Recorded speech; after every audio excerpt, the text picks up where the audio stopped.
You told your daughter you only want what's best for her, and she went quiet. Not angry, not argumentative, just quiet. And you replayed the conversation later, wondering what you said wrong, because you meant it. You meant every word. That's the cruelest part of this whole thing. The distance between you and your adult child isn't built from fights or betrayals or the obvious fractures. It's built from love that lands wrong. It's built from sentences you've said 100 times, sentences that feel like reaching out but somehow push them further away. And the worst part is, you'll never know unless someone tells you, because your child won't. They'll just call less, visit less, share less, and you'll feel it, that invisible wall, and you won't understand where it came from, because you've only ever tried to help. Here's something no one prepares you for. The phrases that worked when your child was 12 don't work when they're 32. Not because the love behind them changed, but because the person hearing them changed. Your adult child isn't looking for guidance the way they once were. They're looking for something harder to give, which is respect. Respect for their choices, their timing, their version of a good life, even when it looks nothing like yours. And when they don't feel that respect, they don't argue about it. They just pull back. They create distance, not out of cruelty, but out of self-preservation. Because it's exhausting to feel like you're constantly being evaluated by someone whose opinion still matters more than you wish it did. So let's talk about 3 phrases you've probably said with a full heart and the best intentions. Phrases that accidentally build walls instead of bridges. The first one is deceptively simple. I only want what's best for you. It sounds like pure love.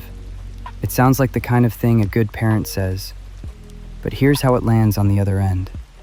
It lands like you don't trust them to know what's best for themselves.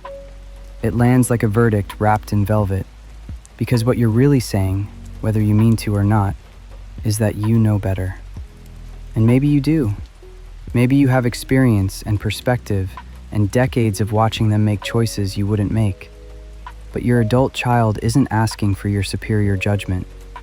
They're asking to be seen as capable. They're asking you to believe in them even when they're doing something you wouldn't do. So instead of saying, I only want what's best for you, try something that communicates the same love without the subtle control. Try saying, I trust you to figure this out, and I'm here if you want to talk it through. Or try, I know you've thought about this more than I have. Or simply, I believe in you, even when I don't fully understand. These aren't just softer versions of the same sentence. They're fundamentally different. They replace authority with availability. They replace judgment with curiosity. And curiosity is the thing that keeps adult children talking to you. Because curiosity says, I want to understand your world, not I want to correct it. The second phrase is one you've probably said after too many weeks of silence. You never call me. And you said it because you were lonely. You said it because you missed them and the quiet was starting to hurt.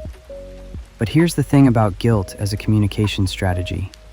It works exactly once, and then it backfires forever. Because now calling you doesn't feel like connection. It feels like a chore. It feels like one more thing on a list that's already too long. And your adult child's list is long. They're overwhelmed in ways you might not fully see, juggling work and relationships and finances and the low-grade anxiety of existing in a world that doesn't slow down. And when they don't call, it's rarely because they don't care. It's because they're treading water, and calling you feels like one more thing they're failing at. So when you say, you never call me, you're not inviting them closer. You're confirming their guilt. And guilt doesn't inspire connection. It inspires avoidance. Instead, try something that removes the pressure entirely. Try, I loved hearing your voice last time. No rush to call back. Or try, I was just thinking about you and wanted you to know. Or even just a text that says, no need to respond, just sending love. These messages do something radical. They give without asking. They reach out without requiring anything in return. And paradoxically, that's what makes your child want to reach back. Because now, calling you isn't an obligation, it's a relief. The third phrase is the one that feels the most harmless, maybe even helpful. When I was your age. And then you fill in the blank. When I was your age, I had already bought a house. When I was your age, I was married with 2 kids. When I was your age, I didn't have the luxury of figuring myself out. You're not trying to criticize. You're trying to share context, maybe even motivate. But here's how it lands. It lands like a comparison they can never win.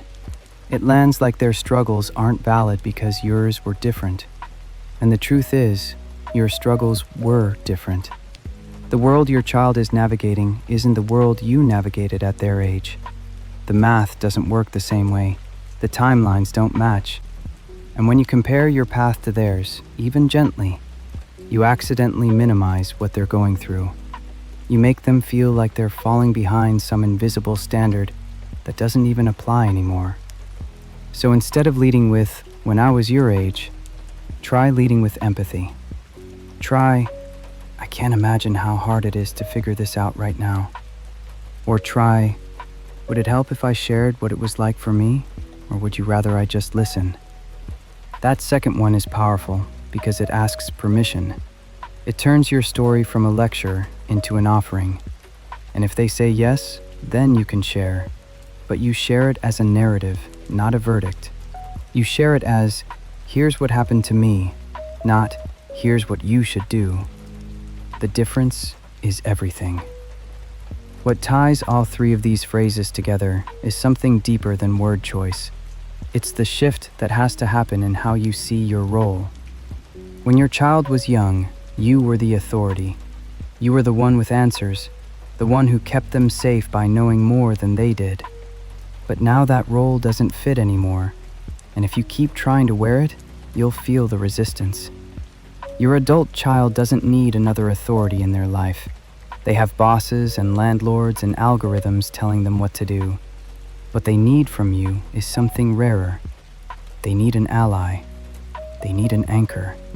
Someone who believes in them without conditions, who shows up without scorekeeping, who makes them feel like home isn't a place they have to perform. This is where emotional transparency becomes your greatest tool. You don't have to be perfect. You don't have to have all the right words. You just have to be honest about what you're feeling without making it their responsibility to fix. If you miss them, say you miss them, but don't attach guilt to it. If you're proud of them, say it directly, not as a follow-up to advice. If you don't understand their choices, admit it, and then ask questions instead of making statements. Because here's what your adult child is secretly hoping for. They're hoping you'll see them as they are now, not as the kid they used to be. They're hoping you'll be curious about their life instead of concerned about their life.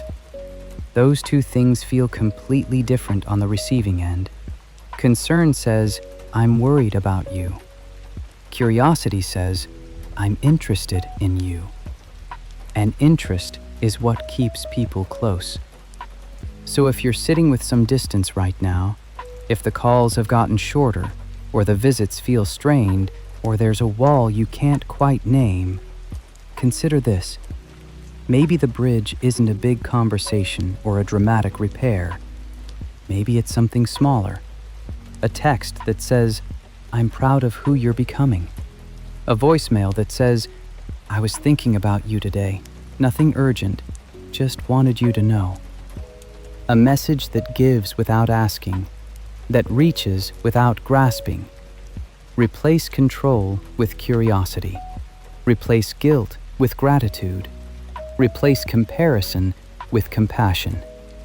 These aren't just communication tricks, they're the foundation of a new kind of relationship. One where you're not the authority anymore, but something better. Someone they actually want to talk to. Someone who feels safe. Love doesn't demand, it doesn't keep score, it doesn't remind people of what they owe. Love invites. And sometimes the invitation is as simple as this: I love hearing about your life. That's it. No advice, no correction, no subtle disappointment. Just presence. Just warmth. Just you. Reaching out with an open hand instead of a pointed finger. Try it today. Send one message that expects nothing back, and then wait. Not because waiting is easy, but because patience is how you prove that your love isn't conditional on their response. It's just there, quiet and steady, like a light they can come home to whenever they're ready.